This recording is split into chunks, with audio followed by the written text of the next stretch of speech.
Recent గా Pawan Kalyan Andhra Pradesh deputy CM గా announce చేసిన సంగతి అందరికీ తెలిసిందే. అయితే ఒక స్టేట్ కి డిప్యూటీ సీఎం గా ఉన్న వాళ్ళకి ఎలాంటి పవర్స్ ఉంటాయో ఈ వీడియోలో క్లియర్ గా తెలుసుకుందాం. అసలు మొట్టమొదటిగా ఈ డిప్యూటీ పొజిషన్ అనేది ఎప్పటి నుంచి వచ్చిందంటే 1947లో మన ఇండియాకి ఇండిపెండెన్స్ వచ్చిన తర్వాత Sardar Vallabhbhai Patel first deputy prime minister గా ఉన్నారు. దీని ద్వారానే తర్వాత రాష్ట్రాలకి డిప్యూటీ సీఎం పోస్ట్ నియామకం జరిగింది. ప్రెజెంట్ ఇండియాలోని 14 రాష్ట్రాల్లో 23 మంది డిప్యూటీ సీఎంలుగా ఉన్నారు. ఒక స్టేట్ కి ఒకరే డిప్యూటీ సీఎం గా ఉండొచ్చు, లేకపోతే ఇద్దరు అంతకంటే ఎక్కువ కూడా డిప్యూటీ సీఎంలుగా ఉంటారు. గతంలో ఏపీ తెలంగాణలో ఇద్దరి కంటే ఎక్కువ మంది ఒకేసారి డిప్యూటీ సీఎంలుగా పనిచేసిన సందర్భాలు ఉన్నాయి. 2019లో కర్ణాటకలో 3 డిప్యూటీ సీఎం పోస్ట్ ఇచ్చారు.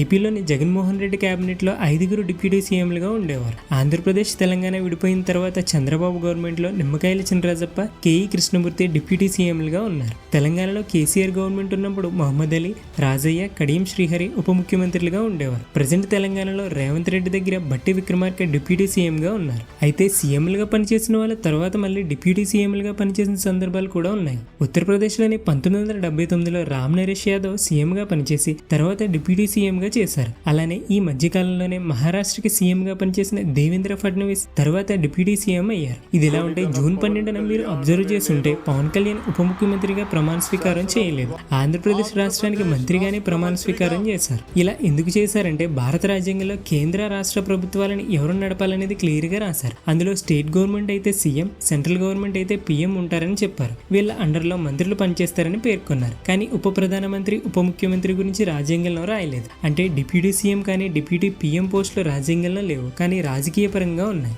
సెంట్రల్ గవర్నమెంట్లో లేదా స్టేట్ గవర్నమెంట్లో ఎవరికైనా మంత్రి కంటే పెద్ద పొజిషన్ ఇవ్వాలనుకుంటే, ఎగ్జాంపుల్ ప్రధానమంత్రి, ముఖ్యమంత్రి, ఇలా వీళ్ళ తర్వాత పొజిషన్ ఎవరికైనా ఇవ్వాలనుకుంటే డిప్యూటీ పీఎం, డిప్యూటీ సీఎం పోస్టులు ఇస్తారనమాట. దాదాపు సీఎం స్థాయితో సమానంగా ఉన్న వ్యక్తులు ఉన్నప్పుడు ఒకరికి సీఎం పోస్ట్ ఇచ్చిన తర్వాత రెండో వ్యక్తికి డిప్యూటీ సీఎం హోదా ఇవ్వడం చాలా రాష్ట్రాల్లో జరిగింది. ఇక ఆంధ్రప్రదేశ్ విషయానికి వస్తే ముందు నుంచి కూడా చంద్రబాబు నాయుడు పవన్ కళ్యాణ్కి ఇంపార్టెన్స్ ఇస్తూ వస్తున్నారు. మొన్న ఒకసారి జరిగిన మీటింగ్ లో చంద్రబాబు నాయుడుకి స్పెషల్ కుర్చీ వేస్తే అది వద్దని తీపించేసి పవన్ కళ్యాణ్ కి తనకి సేమ్ కుర్చీనే ఉండాలని చెప్పడం ఇంటర్నెట్ లో వైరల్ అయింది. ఇది ఇలా ఉంటే డిప్యూటీ సీఎం గా ఉండే వ్యక్తి ముందుగా అందరిలానే మంత్రిగా ప్రమాణ స్వీకారం చేస్తారు. అప్పుడు అతను మంత్రివర్గంలో సభ్యులుగా అవుతారు. తర్వాత స్టేట్ గవర్నమెంట్ ఆ వ్యక్తికి డిప్యూటీ సీఎం హోదా ఇస్తుంది. డిప్యూటీ సీఎం ని ఉంచాలన్నా తీసేయాలన్నా మొత్తం అధికారం సీఎం చేతుల్లో ఉంటుంది. అలానే ఒకరికంటే ఎక్కువ డిప్యూటీ సీఎంలను పెట్టాలనుకుంటే అది కూడా సీఎం చేయొచ్చు. ఈ డిప్యూటీ సీఎం పోస్ట్ కి ఇన్ని సంవత్సరాలని ఏం లేదు. గవర్నమెంట్ ఉన్న సంవత్సరాలు ఒకరే ఉండొచ్చు, లేదా కొన్ని సంవత్సరాలు ఒకరు చేసిన తర్వాత వేరే వాళ్ళకి కూడా అవకాశం ఇవ్వాలనుకుంటే ఇస్తారు.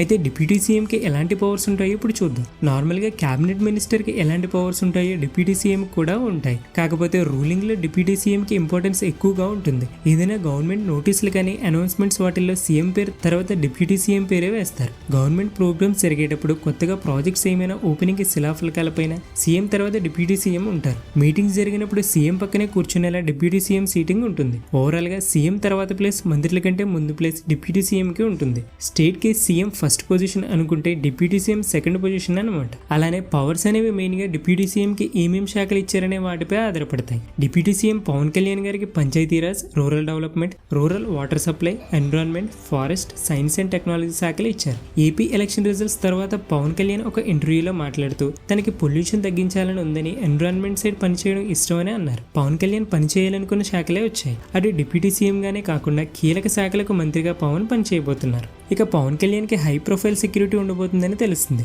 డిప్యూటీ సీఎం కాబట్టి కాన్వాయ్లో ఒక ఎస్పీజీ కమాండో, 2 ఎస్హెచ్జీ కమాండోలతో 4 కార్లు ఉంటాయి. దీనితో పాటు సిఆర్పీఎఫ్ సెక్యూరిటీతో 2 వెహికల్స్, ఒక జామర్ కూడా ఉండబోతుందని అంటున్నారు. ఇదిలా ఉంటే ఆంధ్రప్రదేశ్ ప్రభుత్వం కీలక నిర్ణయం తీసుకుంది. గవర్నమెంట్ కార్యాలయాల ఆఫీసుల్లో నార్మల్ గా సీఎం ఫోటో ఉంటుంది. అయితే సీఎం చంద్రబాబు ఫోటోతో పాటు డిప్యూటీ సీఎం పవన్ కళ్యాణ్ ఫోటోలు కూడా పెట్టాలని గవర్నమెంట్ డెసిషన్ తీసుకుంది. ఇక నుంచి ప్రతి గవర్నమెంట్ ఆఫీసులో చంద్రబాబు, పవన్ కళ్యాణ్ ఇద్దరు ఫోటోలు ఉండబోతున్నాయి. పవన్ కళ్యాణ్ కి డిప్యూటీ సీఎం పోస్ట్ ఇవ్వడంపై మీ ఒపీనియన్ ని కమెంట్ చేయండి. అలానే ఈ వీడియోని ఒక లైక్ చేసి సబ్స్క్రైబ్ చేయడం అసలు మర్చిపోద్దు.